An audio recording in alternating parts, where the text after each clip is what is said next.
Some wounds run so deep they don't just scar you, they change the very chemistry of who you are. They can break you, or they can forge you into something colder, harder, and infinitely more patient. My family learned this the hard way.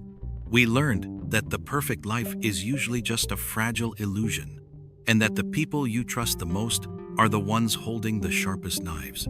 This isn't just a story about betrayal. It's a story about consequences. It's about what happens when you push a quiet family too far and wake up a side of them you never knew was there. It's the story of a long, cold, and meticulously planned revenge. My stepdad, Chris, thought he could just throw our family away, start a new life with his mistress and their baby, and we would just fade out. He thought he'd won. What he didn't know was that for years, my siblings and I were patiently waiting, planning, and putting ourselves in position for the perfect moment to take back everything he stole from us, and then some. This is the story of how we let him build his perfect new life, just so we could have the satisfaction of burning it all to the ground. To really understand how far he fell, you have to see how high he built the illusion. Before Chris, life for my mom, my two siblings, and me was a quiet struggle. My father leaving had left a crater in our lives, not just emotionally, but financially. My mom worked 2 jobs, and her exhaustion was this constant, silent thing in our small, rented house. She was a ghost of her former self, but she did it all for us. Her sacrifice was the bedrock of our world. Then Chris showed up. He was, for all practical purposes, a savior. He met my mom at a local charity event. She was volunteering at a rare night out for her. He was charming, attentive, and most importantly, he seemed to actually see her. Not just a tired single mother, but the vibrant, brilliant woman she was underneath. He pursued her with this gentle persistence that slowly chipped away at the walls she'd built around her heart. My siblings and I were skeptical. We were fiercely protective of our mom, wary of anyone who might bring more pain into her life. But Chris was patient with us too. He never tried to replace our dad. He was just Chris. He'd show up to my sister's soccer games, help my brother with his calculus homework, and talk to me for hours about my college applications, offering advice from his own business career. He was a successful guy, owned several fast food franchises in the region, and he wasn't shy about spreading the wealth. After a year of dating, he asked my mom to marry him. With that proposal came a promise. Her struggles were over. He bought a big, beautiful house in a quiet, tree-lined suburb, a world away from our cramped rental. It had a huge backyard, a bedroom for each of us, and a state-of-the-art kitchen where my mom, who loved to cook, could finally create anything she wanted. For the first time in years, we saw our mother genuinely happy. The permanent frown line between her eyebrows just smoothed out. It was replaced by this constant, easy smile. She quit one job, then the other, and poured her heart into making our new house a home. Those first few years were idyllic. There's no other word for it. We had family game nights, weekend trips, big, chaotic holiday dinners. Chris seemed to love it, this ready-made family. He'd often lean back at the dinner table, a contented look on his face, and say, This is all I've ever wanted." He paid for my first car.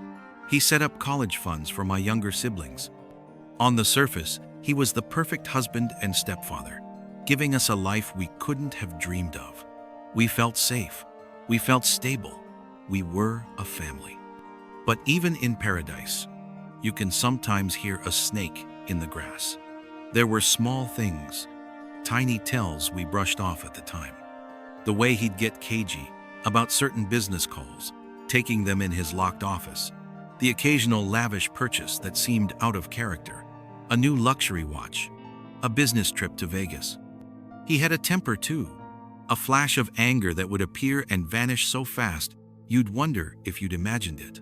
It was never aimed at us, always at something on the news or some minor frustration. We chalked it up to the stress of running a business. We wanted to believe in the perfection of it all. We needed to believe it. The alternative was too terrifying. We had been given a new, better life, and we were grateful. We let our guard down completely, and that was our first mistake.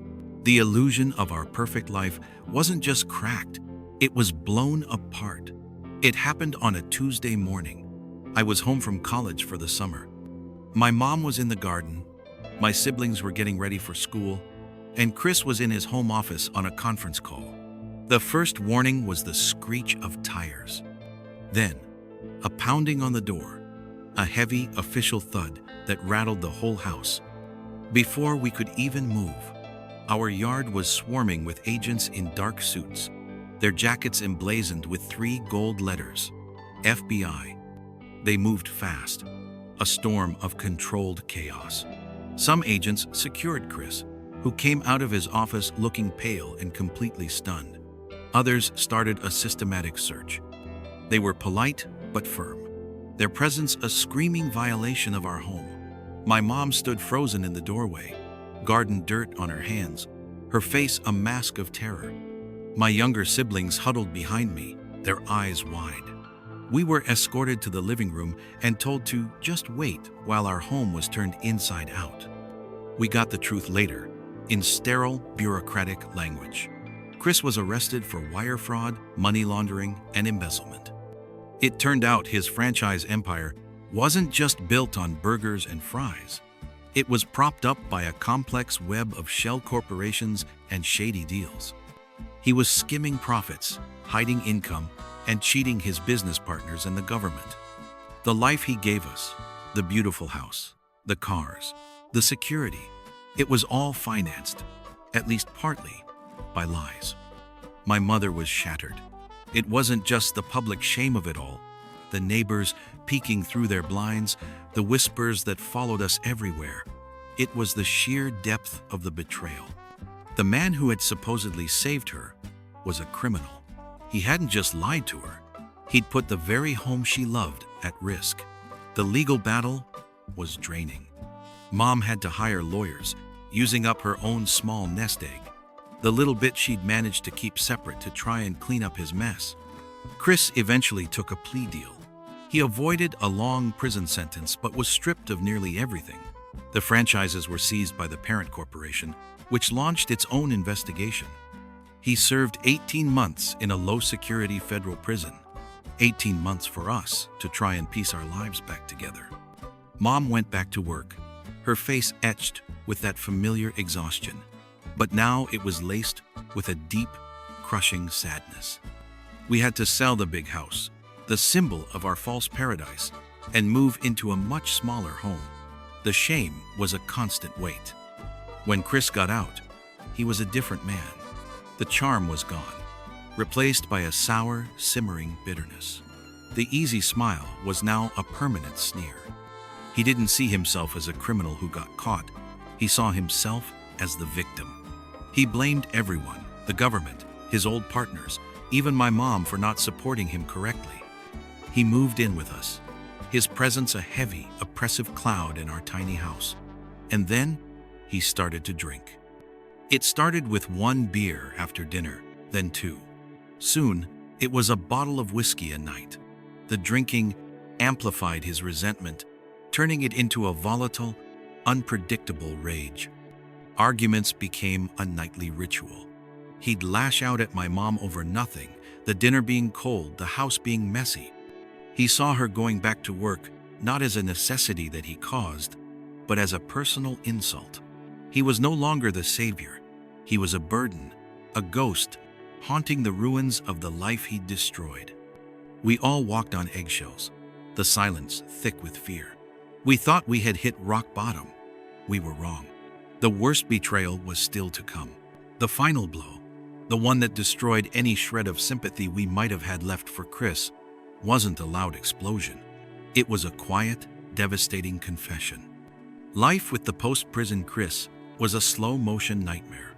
His days were a cycle of drinking, sleeping, and stewing in his own self-pity. He didn't even try to find a job, claiming his reputation was ruined. He contributed nothing. He was just a black hole of negativity, sucking all the light and air out of our home.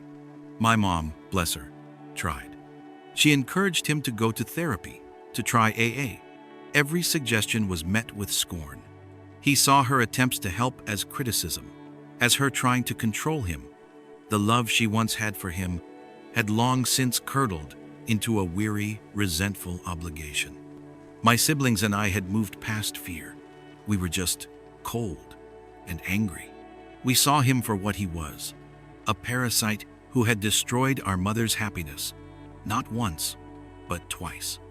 We kept our distance, our conversations with him clipped and necessary. Our home was a pressure cooker, and we all knew it was about to blow. The explosion came in the form of a woman named Betty. She was a manager at one of Chris's old franchises. One evening, she just showed up at our door, looking nervous. Chris was out at a bar, as usual. My mom, ever gracious, invited her in. Betty sat awkwardly on the edge of the sofa, wringing her hands. After a few minutes of painful small talk, the words just spilled out of her. She and Chris had been having an affair. It had started before his arrest, a dirty secret hidden in the margins of his perfect family life. And it had continued, she said, after he got out of prison. He had been feeding her lies that his marriage was over, that my mom was a vindictive monster, and that as soon as he got back on his feet, he and Betty would start a new life together. My mom just listened, her face pale, her expression unreadable. I was standing in the kitchen doorway, and I felt the blood turn to ice in my veins. This was a level of deceit we hadn't even imagined. To cheat on my mom while he was playing the perfect family man was one thing, but to continue the affair after she stood by him through his arrest, his trial, and his imprisonment, that was monstrous. But Betty wasn't done. She took a deep, shaky breath and delivered the final blow. She was pregnant, 4 months pregnant, with Chris's baby. The silence that followed was absolute. It was heavy, suffocating. My mom just stared at her, her eyes blank. The betrayal was so complete, it was beyond tears, beyond anger. It was a wound that cut straight to the soul. All those years, all her sacrifice, all for this. When Chris stumbled home later, drunk and belligerent, he walked into a silent tribunal. My mom, Betty, and me. Betty, to her credit, confronted him. He tried to deny it, to lie, to squirm his way out of it like he always did. But the truth was right there, undeniable. Something in me shifted that night. The hurt, the anger, the resentment, it all crystallized. It hardened into a single, cold, clear purpose. I looked at my mother's broken face, then at this pathetic man who had caused all this pain, and I didn't feel rage. I felt calm, a chilling, absolute calm. He had taken everything from us. He destroyed our peace, our security, and our mother's heart. He thought he could just walk away and start over. I looked across the hall at my older sister. We didn't have to say a word. We had the exact same thought, the same ice-cold resolve in our eyes. This wasn't over. He wasn't getting away with it. He wanted a new life? Fine. We'd let him build it. We would watch and we would wait. And when the time was right, we would burn the whole thing down. The long game had begun. Real revenge isn't an explosion. It's a slow, quiet demolition. It's methodical and precise. It's about letting your target think they've gotten away with it, letting them build something new on a rotten foundation, and then just kicking out the support beams. Our plan wasn't hatched in some dramatic brainstorming session. It grew, piece by piece, fueled by a cold, shared fury between my siblings and me. First, we had to cleanse our home. The night of the revelation, my mom finally broke. The years of betrayal culminated in a single quiet command to Chris, "Get out." For the first time, he didn't argue. He saw the finality in her eyes. He packed a bag and left for Betty's apartment to start his wonderful new life. The next day, my siblings and I started what we called the purge. We went through the house and systematically removed every trace of him. Every shirt, every photo, every book he'd ever touched. We packed it all into dozens of cardboard boxes. We found his hidden liquor stashes and poured every drop down the drain. It was cathartic.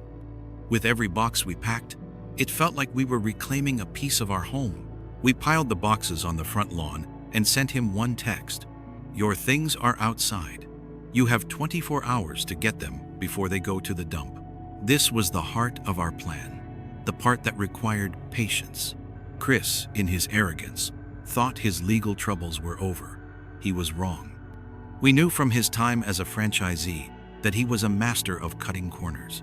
We suspected his crimes weren't his only misconduct. The parent company had fired him, but we doubted they'd done a truly deep dive into his specific stores. My brother, a business major and a data wizard, took the lead. We started talking to a few of Chris's former employees, people we knew he'd treated badly. We did it casually, just catching up. We heard stories about him forcing people to work off the clock, using company supplies for personal projects, and, most importantly, violating dozens of health and safety codes to save a few bucks. These weren't just moral failings, they were major breaches of his franchise agreement. We compiled everything into a neat, anonymous package. We created a burner email address. The email we drafted was a work of art, calm, professional, and full of damning specifics.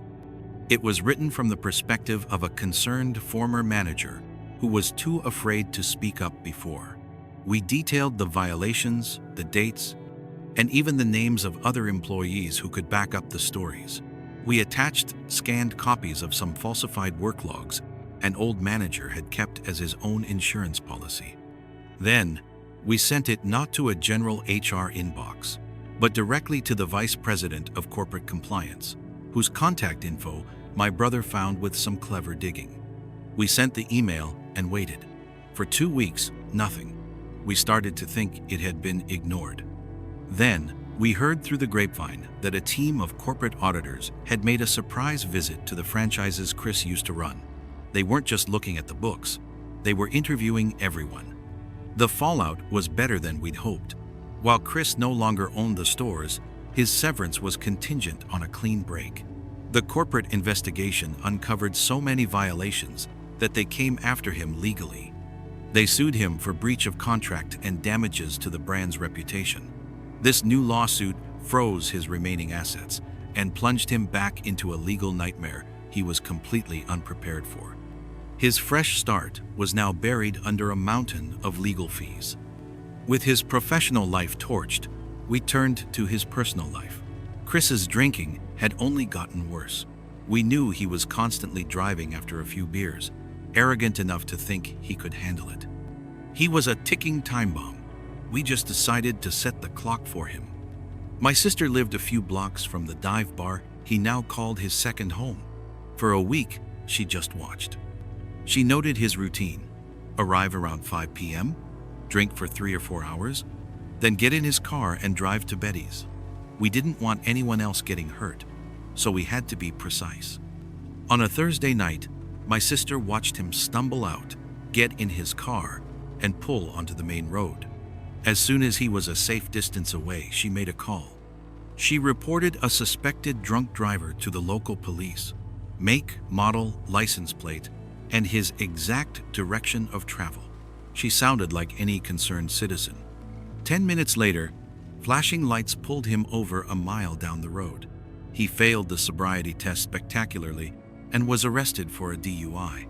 This one arrest triggered a cascade of consequences. His license was suspended, making it impossible to even look for work. The arrest violated his federal probation, triggering another round of court dates. The cost of the DUI, the fines, the lawyer, and the classes was just one more nail in his coffin. We never lied. We never fabricated a thing. We just gave the truth to the right people. We gave the corporation the truth about his business. We gave the police the truth about his driving. He was his own executioner. We just handed him the axe. The best part of a well-laid plan is you don't have to be there for the final boom. You can just watch the fire from a distance. For us, the climax wasn't one big dramatic fight. It was a slow, satisfying burn. A series of updates that filtered back to us, each one another domino falling in Chris's pathetic life.